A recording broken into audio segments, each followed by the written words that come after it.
वो कश्मीर हमारा है, पाकिस्तान हाय हाय, पाकिस्तान हाय हाय।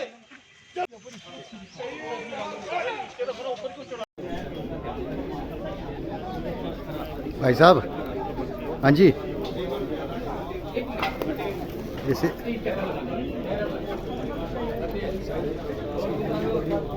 थोड़ा पीछे पीछे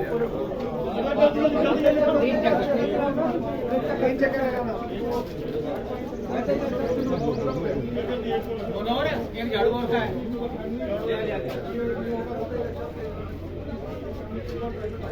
एक मिनट, अच्छा दोनों हाथ से पकड़ ले और भगवान शिव जी का ध्यान कर जो मुक्ति देते हैं और लगाओ अपने आप। हर हर महादेव।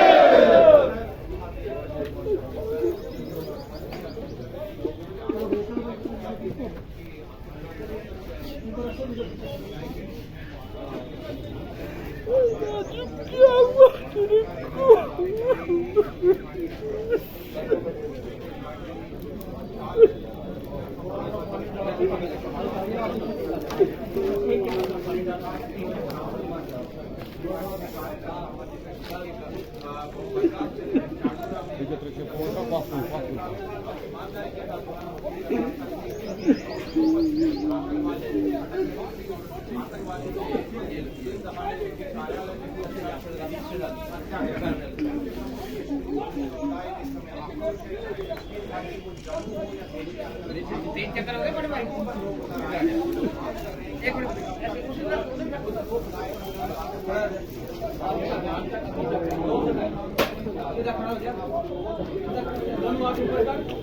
और तीन बार इनका नाम ले सुनना चाहिए जोर से।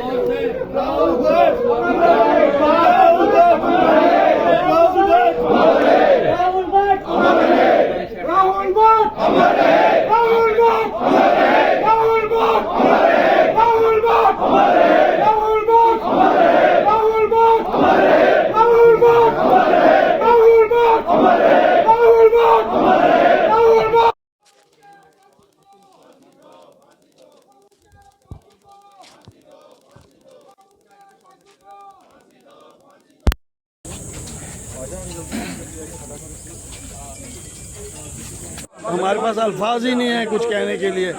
हम पिछले एक पूरे साल से ये ऐसी दुखद घटनाएं बार बार होती जा रही हैं। पिछले एक पूरे साल से आतंकियों का जो तांडव है वो हम देखते जा रहे हैं।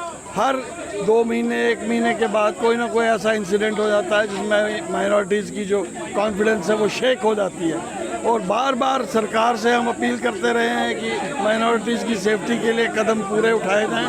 मगर मैं ये ज़रूर कहूँगा कि ये सारा सिक्योरिटी फेलियर है, security failure, totally security failure है। और जितनी बार भी इन्होंने ये फेलियर हुआ है, एक बार भी कोई हेड्स रोल नहीं किए हैं। सरकार ने कभी भी किसी अमला को बदला नहीं है वहाँ पे। लास्ट ईयर भी ऐसे ही हुआ था और आज फिर हमें इस दुखद घटना का सामना करना पड़ रहा है। मैं सरकार से अपील करता हूँ कि इमीडिएटली वो ऐसे संज्ञान लें इस सारे मामले का और इमीडिएटली सिक्योरिटी जो अमला है, जो एडमिनिस्ट्रेशन है, जो जिम्मेवार है सिक्योरिटी नहीं प्रोवाइड करने की और फेल होने की, तो उसको टास्क में लें।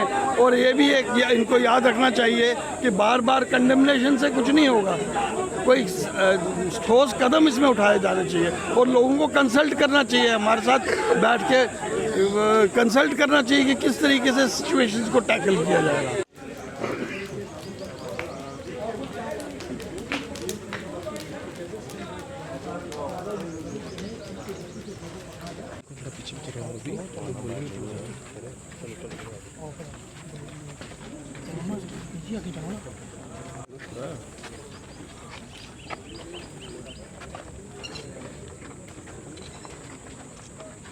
सुरक्षा बलों ने बड़े अच्छे तरीके से काम किया और लगातार पिछले 1.5 वर्ष में 450-500 मिलिटेंट्स को मार गिराया है। लेकिन राहुल भट्ट की जो शहादत हुई है, निश्चय ही मैं इनके परिवार के प्रति, उनके प्रति संवेदना व्यक्त करता हूँ। इस प्रकार से आगे ना हो, इसके लिए नई रणनीति बनाने की जरूरत है और लगातार इस प्रकार की घटनाओं का होना कहीं ना कहीं क्वेश्चन मार्क लगाता है। सुरक्षा बलों ने अच्छा काम किया है, 450-500 मिलिटेंट्स को मार गिराया है और ये भी नहीं बचेंगे। लेकिन जिनके परिवार के लोग जाते हैं, दुख होना स्वाभाविक बात है। राहुल भट्ट की जो शहादत हुई है, ये एक मील का पत्थर साबित होगी और इनकी शहादत व्यर्थ नहीं जाएगी। एक प्रयास जो लगातार कश्मीर में शांति का किया जा रहा है, आज हमारी वहाँ पर पॉलिटिकल पार्टीज़ हैं जो वो भी वहाँ का माहौल ख़राब करती हैं कश्मीर बेस्ड गलत बयानबाजी करके। तो मुझे लगता है इस चीज़ को समझने की कहीं ना कहीं ज़रूरत है और विश्वास करना चाहिए कि केंद्र सरकार जिस प्रकार से लगी है, आज लॉ एंड ऑर्डर अपने पास लिया है, इन चीज़ों को जल्द ठीक किया जाए। वहाँ के लोगों के लिए वो खिदमत कर रहे थे और वहाँ वो लोगों को अपनी सेवाएं दे रहे थे, दिन रात वहाँ मेहनत कर रहे थे। ऐसे निहत्थे कश्मीरी पंडित को निशाना बनाकर कायर पाकिस्तानियों ने बहुत बड़ा जघन्य अपराध किया है और इस जघन्य अपराध की, इस महापाप की भारी कीमत इन कायर पाकिस्तानियों को चुकानी पड़ेगी। जमीन के पाताल से निकाल कर इनको मौत के घाट उतारा जाएगा। ये अक्षम्य पाप है, इसको क्षमा नहीं किया जा सकता। आखिर कब तक कश्मीर में ऐसे कश्मीरी पंडितों को मारा जाएगा सर? आखिर कब तक, क्या कहेंगे? स्वाभाविक तौर पर ये एक बहुत चिंतनीय मामला है। जिन परिजनों ने अपने सगे संबंधी को खोया है, जिन परिजनों ने अपना बेटा खोया है, जिन परिजनों ने अपना भाई खोया है, स्वाभाविक है कि उनके दिल में बहुत तकलीफ, रोष और गुस्सा है। खून का रिश्ता है और साथ ही साथ ये मानवता का कत्ल है, इंसानियत का कत्ल हुआ है। एक ईमानदार व्यक्ति जो अपनी सेवाएं दे रहा था, उसने किसका क्या बिगाड़ा था? उसने ईमानदारी के साथ वहां लोगों की खिदमत कर रहा था, सेवा कर रहा था। उसको जो निशाना बनाया गया है, ये इंसानियत का कत्ल किया गया है। गुनाहगारों को किसी कीमत पर माफ नहीं किया जाएगा। हमारी सेना, हमारी पुलिस और पैरामिलिट्री फोर्सेस के जवानों ने कश्मीर घाटी के अंदर जितने भी आतंकवादियों के बड़े आतंकी सरगना हैं, उनको पहले ही मौत के घाट उतार दिया है। कुछ जो बचे खुचे हैं और अपने आप को छिपकर कभी जंगल में, पहाड़ में और रात के अंधेरे में वार करते हैं, इनका भी सफाया करें। मराठी कम्युनिटी को पूरी तरह स्कैर हुआ और ये ट्रायल 1990 से स्टार्ट हो गई है, आज तक ये कभी बंद नहीं हुई है। मैं एलजी एडमिनिस्ट्रेशन से ये अपील करना चाहता हूँ, जो एलजी के इर्द गिर्द चट्टू है उसको बाहर फेंको।